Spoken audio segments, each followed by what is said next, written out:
Well, as we've been hearing all morning, thousands of homes in the northeast of England are without power yet again after Storm Dudley hit last night. Train services were also cut off. The Met Office issues an amber alert warning.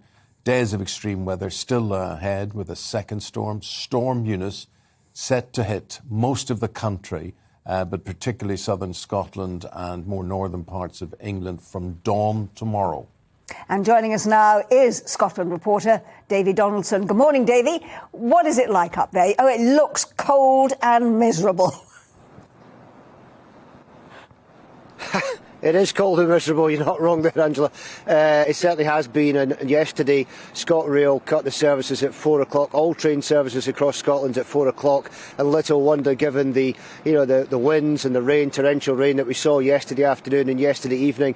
Those services, some of them are expected to come back on at about 10 o'clock this morning. Certainly one that has come back on is the main commuter route between Edinburgh and Glasgow, so I'm sure a lot of people will be grateful about that. Over my shoulder is the Forth rail bridge, though no trains at all since I've been here going back and forth. So as you can see, still lots of problems across Scotland in terms of the rail network. We've seen trees falling, blocking rail lines, blocking roads. We've had overhead power cables being ripped down. One, a pretty spectacular picture in Kilwinning on a ScotRail line there that was ripped down. Calmac, the ferry company, they've suspended services, although some of those should return to normal as we go through the day. But it's not too bad at the moment. The wind has died down, the rain stayed off, but it could be very much the calm before the storm, because we've heard, of course, that Storm Eunice is on its way, and there are warnings in place across Scotland for snow and ice, certainly across the north of Scotland and the northeast of Scotland, although you get the feeling that may travel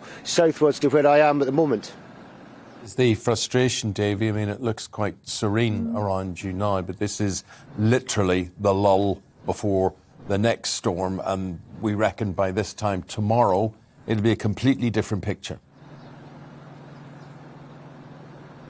Yeah, I think so. I mean, like I was saying, there's ice and snow warnings in place there, Eamon, so certainly expecting some snow across Scotland, along with the winds that could make it extremely hazardous in terms of driving conditions and cause traffic chaos, because people just won't be able to go anywhere, or you would imagine people will get stuck while they try to get to their destination. So yeah, plenty of things in place there.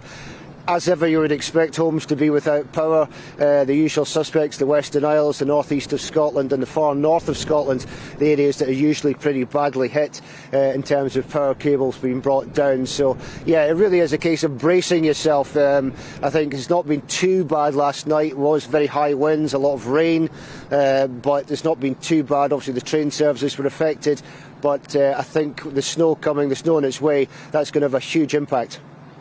I was looking at some comments online from people yesterday when we were talking about these storms, and there was one certainly from somebody in Yorkshire who said, oh, we just call it weather up here. But presumably where you are in Scotland, they do take it more seriously. So are people able to sort of take any precautions to ensure that if the power does go, if they lose their telephone lines, that actually they can still survive?